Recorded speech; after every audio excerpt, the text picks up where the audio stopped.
All right, we're live. I got Daniel Hooker here with me, one of the Kiwis. I'd say OGs, but there's no one older than Carl over there, so I don't want to say that and show him any disrespect in case he gets annoyed with me. Yeah. Our OG's a bit long in the tooth now, huh? Yeah, we're getting there. I can't grow hair on top anymore, but it's been super fun watching you guys kind of like knuckle it out and stay the course too, because it's a tough sport where it's really tough to keep doing it for as long as you've done it. How old are you now, Dan? I'm 30 at the moment, but yeah, you're pretty bang on with that. I think it was just harder with like the generation we're from, that there was no one that had done it, especially from New Zealand. That no one had even competed in the UFC. So to be part of that kind of first generation, to turn it from the backstages to the now in UFC and like a global stage is I'm pretty appreciative to be part of that generation. Yeah, man, it's super good. So I love a good origin story. So why don't you just let everyone know real quick what actually got you into martial arts at the beginning? Well, actually, a friend of mine, Steve Warby, was we all used to look up to him at the time, and I think I was 17, just turning 18, and he was a bit older than that. And I went and watched him have his first MMA fight, so I just kind of followed along there to watch his first MMA fight, and he knocked his opponent out in about 10, 20 seconds, and I just felt that's the first fight show I'd ever been to in my life. And I just felt that energy of the crowd, and I feel everyone, yelling and screaming, get carried away. And so that was my first experience of an MMA show, and I was just like, man, I want that feeling. So when I first walked into a gym, it wasn't like, oh, I'm gonna dabble in this and see how it goes. I walked into the gym like, okay, I want to knock someone out and make a crowd get excited about it. Like if someone would walk into my gym today and say that same thing I would think they were a complete idiot. But that's I definitely feel like it helped my speed up my progress in the sport, just because I wanted to compete as soon as I kind of walked into the gym. So it definitely sped that up a bit. But I was hooked from then. I followed my friend Steve to the gym that following week, and after my first session, I was just kind of like, this is what I'm doing now. This is what I'm doing with the rest of my life. It's funny how it kind of gets into your blood and then sinks it in, because I know that's something that I've done every year. It's like, how do I keep doing that this year?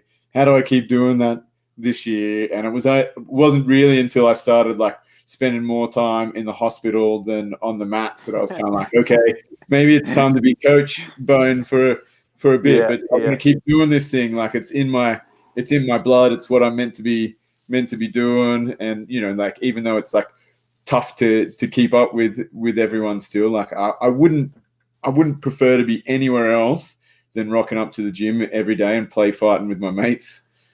Yeah, well, that was actually when I completely committed to this. Like I was obviously training. I decided like I love the sport. I love to train. I love to learn, and that kind of had me hooked. But I made a full commitment to the sport. I think I was 3-3 as a professional. Just got my ass whooped, and I was like unsure about carrying on. And I tried to pack it in. I tried to give it up, and I was like, yeah, like I'm obviously not going to make this. I do suck. I got an even record. Like I'm going to walk away. I'm going to pack it in. And I think I packed it in for like 2-3 days, and I tried to get a real job, and I was terrible, and I hated it. Actually did like a door-to-door sales with my friend, and it was like the first door I knocked on, and the guy was like kind of rude, and I was like, yeah, my old job's way better than this. I was like, I want to punch this guy. I need a job where I can actually punch this guy. But that was me, 3-3, even record as a pro. And I was like, regardless of success or failure, this is what I want to do. This is what I want. I could be 3-100, but I want to fully commit to the sport. So I didn't commit to the sport when I was, undefeated or flying high or on winning champions. I committed to it when I was one of the lowest stages of my career, I could say. Yeah, which is an important lesson for all the young guys. And I mean, you're a coach now, so your young guys are going to love listening to that. That at 3-3, there's still hope, you know. And my good friend Damien has a good story about that too. You know, like he lost 3 on the trot as well, and came back and fought in Australia, and then went and got overseas contracts again in the UFC and now in Ryzen. So that's a really important lesson for the young guys to learn, that like just because you don't get that UFC shot at the beginning, or just because you maybe fail overseas the first time, you can come back and go and do it again, especially if you're under 40 years old. You got time. Yeah, you definitely have time. It's just part of the sport. You know, you get into the sport, and I'm thinking, won my first fight, and I was like, yeah, I'm the next Anderson Silva. Lose the one after that, and you're just like, all right, the direction has changed a little bit. You know, win one, lose one, win one, lose. Like, it's just early on. Like I tell my younger guys, like those first 5 fights, 10 fights, like regardless of what happens, you could lose all of those. It's valuable experience. Like I don't care about that. The lessons you're going to learn in those first 5 amateur fights, 10 amateur fights, they're going to repeat themselves. You're going to have to learn them at some stage. They're going to repeat themselves throughout your career. So I'd better to learn it early on than to win a bunch of padded fights against guys you're better than and then get into tough competition. Like I couldn't care less. I couldn't care less what happens in your first 5 fights, as long as you're learning those lessons and you know, picking yourself back up after a failure is one of the biggest lessons that any fighter could learn. You can look at like people like to talk about, let's say Floyd Mayweather or Khabib being undefeated, but go back and watch how Floyd reacts to losing the gold medal at the Olympics. Go back and watch Khabib losing a amateur sambo competition. Like they literally break down. Like both of these guys have had that feeling before. They've had that feeling of defeat, and they tasted it, and they hate that taste, and they never wanted it to repeat itself in their professional career. That's why they're so driven and so focused. What's your one tip for someone? Let's say they're on a losing streak or just lost a fight that they didn't think they deserved to lose. What's your tip for them for bouncing back? Yeah, well, for me, it's just been like being real honest with myself. I'm lucky that I can be like very practical about it. Like, don't blame anyone else for it. Don't be like, oh, well, if this would have happened, oh, if this would have happened. Like, just sit down and take responsibility for it yourself. Like, as soon as you take responsibility for it yourself, you can, because only you, that's the only thing you can control is you. You know, you can't control the team around you. You can't control, oh, my sparring partners were away this camp, or my coach was sick for the last. You can't control any of that. You can only control the amount of effort that you're putting into your training and into your preparation for a fight. So just have an honest reflection and accept the responsibility for that failure. And it's just the fastest way that you can move forward with it. Man, I freaking love that. It's really good advice, because I have a rule that I don't like no excuses. I don't even care if we're on the end of a bad decision. It's like, if you're on the end of a bad decision, you should have figured out a way to win the decision and win over the judges. You didn't do enough. You know, like, it's bullshit. There's no point complaining. Mm-hmm. What could we have done to win? And it's really important. And then you mentioned another really great point, where it's like, you can't complain about your team, which brings us back to something that we've all heard you say before, is that the rising tide raises all ships. You need to go back and make your team stronger, you know, like, instead of trying to jump from team to team and looking for excuses. So that's some really, really good points. And you own your own center in Auckland now, correct? Yeah. It's the Combat Academy. The Combat Academy. So how often are you in there coaching at the moment, and how have you found the transition to being a coach? Yeah, well, I'm there every day at some part of the day. I teach 4 nights there, and I've kind of I have a good balance between my own training and my coaching at my own academy. But coaching is something that I got into pretty early on. Like even after I started, if the coach was away after the first 6 months, like he would get me to just teach something or show something. And I found very early on that it helped improve my game so much because learning something and knowing something is one thing, but being able to explain it and teach it to someone else is the depth of understanding that comes from being able to show something is incomparable. So I like to tell my younger guys when they're in the gym, like, if you see something wrong, you can correct your partner, correct the guys you see, like you're watching, because it's going to help you understand it. You see their mistakes, you see how to correct it, and then you notice the mistakes within your own game. Yeah, you got to build that communication. It's part of a successful culture. And I have walked into gyms in the past where the coach actually said, no one's allowed to coach but me. But I personally think that's a bullshit culture. Like, you really need to, people should start parroting what Dan says at training and be like, Dan told me, he said keep our hands up, so we're going to keep our hands up. So I think it's real important that that teams do that with each other as well. Now, you do have a place, Combat Academy in Auckland. If people are thinking about joining up for that academy but they're scared, what's your advice to people who want to try mixed martial arts, jiu-jitsu, Thai boxing or boxing, combat sports, and how they overcome that fear and take that first step? Yeah, it's funny. Like just showing up to the gym is one of the hardest things you can do. Like, I was in the same boat when I first started. I was so nervous to go to the gym, and I walk in there and I'm thinking, is someone just gonna punch me in the side of the head when I step in the gym? Like, something's gonna happen. But there's really nothing to be stressed about. But I think for young fighters today,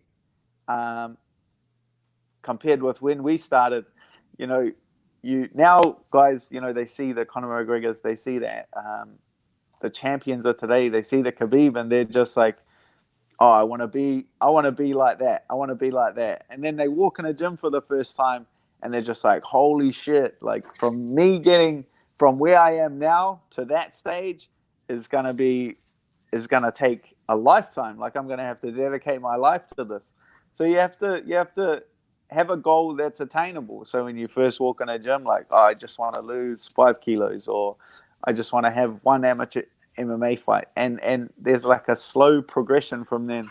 I try to say that every time you turn up to training, you get just a small piece of the puzzle. You get a small piece of the puzzle every time, and if you're consistent enough and you keep showing up, it'll start developing into a picture. But the biggest mistake that I see from young, hungry, keen guys that are all full of piss and vinegars, they show up and they want the whole picture at one go. They just show up to training and they're just like, give me everything, explain everything to me at once. There's just not how it works. You get one small piece and you start building your own picture. Yeah, and there's a layering of stuff too, right? Like, I tell people, it's like, you got to be burnt in the fire first before you get to break all those rules. Like, I like particular rules about people holding their hands on their head and having a real tight guard. And then you might be watching the UFC on the weekend and Dan's bouncing around with his hands down, and they're like, that's not how Dan Hooker does it. And I'm like, well, there was a point in time where Dan Hooker did hold his hands on his head, and then we could see everything and manage the distance a little bit better. Like, all those things, all those skills start to layer a little bit. Like, I remember. You gotta know the rules to break the rules. Yeah, which is like, it's like one of those magic Miyagi moments when your coach says that, and you're like, what the fuck does it mean? He's speaking in code, and you're just like, he's probably said it 10,000 times this week. He doesn't want to. Absolutely. So what's next? Let's talk about Dan Hooker, the fighter, instead of the coach, for a second. What's next? What's in the pipeline? Let us all know. Yeah, well, they've. I'm still in talks with the UFC about the fight with Dustin Poirier. That was the one that I had scheduled before all of this coronavirus went down and all the lockdowns and things. So that fight has been getting dangled in front of me for a long time, but it's been good because it's helped me keep motivated throughout all throughout lockdown. Like I see a lot of fighters kind of just took some time off and let their body rest, which is fine. But I tried to stay as fit as possible, and really what it is I've been able to stay like mentally focused. Like mentally, to me, fight with Dustin Poirier is 100% on the cards, and that's the way that I mentally approach it. There's what's going on, contract negotiations, visa, lockdowns, inability to train. Like all of these things are what is actually going on.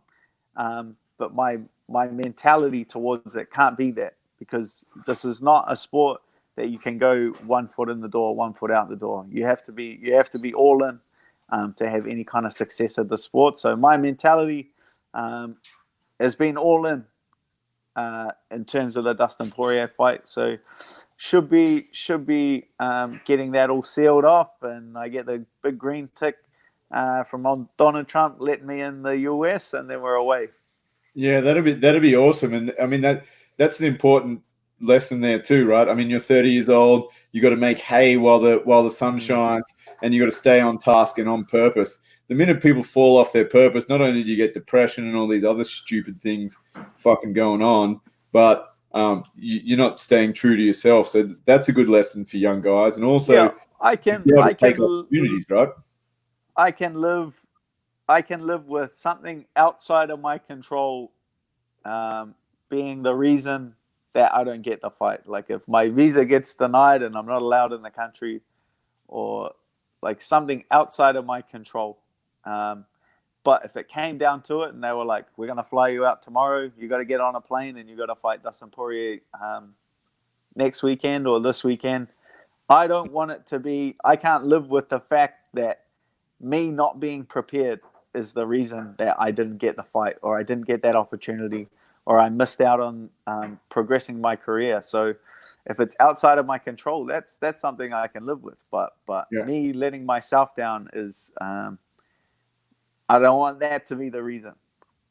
Yeah, I personally think that's a great fight for you as well. I think I think that matches well for you, and I'll be surprised. I actually think that you guys have been the underdogs all the time, which is interesting. The numbers are still making you the underdog all the time, and it's like, man, I think people are going to eventually stop thinking that way about Kiwis and Australians all the time. And definitely, it's been great seeing yourself, Rob, and all the city kickboxing guys as well kicking ass. Alex, and also coming together like a Trans-Tasman Anzac thing going, which is amazing that everybody's working together, because that's something that we always talked about in the past too, is trying to create relationships of people working with each other to get to that international level. And it's funny that it's working, like people talked about it, and then as soon as they committed to it, it's really working. What part do you think international camps like Thailand have played in bringing those people together? Do you think that's been a big factor? I feel like it had its necessary time, like throughout the development, just purely because the expense of living is so cheap in those countries, or it was so cheap in Thailand, that it was a place where everyone could kind of go. It's funny that like coaches will let their fighter go and train in Thailand, but they won't let them go and spar another fighter on the other side of town. But they can go to Thailand. So that's, I feel like, has something to do with it that caused it. But I would say the lifestyle of a fighter wasn't justifiable in New Zealand. Like if you say, oh, you know what, I'm going to take the next 6 months off work and see how my professional MMA career plays out. Like that in the past 5 years ago I don't feel like was acceptable in New Zealand. Like you would have to, it would be very hard to justify that. But when I can move to Thailand and train over there for a period of time, 3 months, 4 months, 5 months, 6 months, I feel like that was, I could cover the living expenses and it was justifiable. But I think now, due to the success, and there are guys like Israel, you know, that are successful, myself, Alex, like there's guys that are justifying making a living from this sport, that it's kind of changed the perception of being a professional martial artist, and it's now a far more mainstream avenue for a sportsman. Speaking from New Zealand. Yeah, 100%. And it is like almost a form of decentralized training that actually GSP talked about years and years ago, how he would fly to train with experts and do this, that, and everything else, and bring everything back to his home team still. So I think people maybe will learn to do that a little bit better. And obviously, it's a difficult thing for old tribal martial arts coaches to kind of like sink in that it's a good idea to spar the guys down the road. It's also a good idea that there's a boxing coach just down the road that's really good, that might be able to do some hand pads, and you're going to tie in everything for them. So it's a difficult thing for coaches and athletes, and there's also the right time to do it. Like, people have to go through the fire first, build the skills, invest in their team before they start gym hopping. Think that's going to be the way to get really good. What would be your advice to somebody who feels like they've plateaued and they might be fighting amateur or professional in Australia and New Zealand, and how to break that plateau? Yeah, like that is funny, because there is definitely like a balance of acquiring new skill and then drilling your fundamentals with your coach, and establishing a team and having people that you trust and support you around you to give you their skills. I like to say, because I have fighters come from other gyms and they want to just, okay, I'm here now, let's go and fight. I want to fight as soon as possible. And I try to explain, especially guys coming to City, like, you know, City Kickboxing gets a lot of people coming through its doors, like international fighters coming over and just showing up and being like, all right, I got to fight in 6 months. Like, what can we do? It's like, you can't lick the walls and get the magic CKB skill. Like, I try to tell my fighters, especially, working with a new coach is like learning a new language. If you show up to my gym and then we have a fight next week, I can stand in the corner and I can cheerlead pretty much, but it'll be like someone standing in my corner and yelling at me in Chinese. It's not going to translate. I'm not going to understand it. You need to spend time in an academy. You need to spend time with a coach so you understand the same cause. When he says something, you know exactly what he means. Circle right and set this shot up. You know exactly what to do. But otherwise than that, if you just show up to a new camp for every fight, they're essentially a cheerleader in your corner, as opposed to a coach that you trust and can understand. Yeah, 100%. Big part of it, and the big part of that is just absorbing the attitude of the culture as well. I don't think people understand actually how important attitude is for those things as well. Like, a lot of those fighters that I find that are stuck and having a bad trot, they're really their own worst enemy. No one's going to fix that, and they're taking their baggage wherever they're going anyway, which is interesting. Dan, I really love that today. I think there's a ton of gold in there. I'm trying to keep these things under half hour so people can watch them in their lunch breaks. I'm no Joe Hogan anyway, so I really appreciate it, man. Whenever you get on the seminar tour, when they open the borders, I'd really love to have you in Townsville. I think it would be super fun, and the guys would get some value out of it. So have a look at doing that somewhere in between beating everyone up, doing a nice seminar tour, because we would definitely would love to throw our hands up. It would be super fun. Beautiful. Can't wait. Thanks, brother. Cheers, I'm just mate. going to end Thank you. Cheers. I just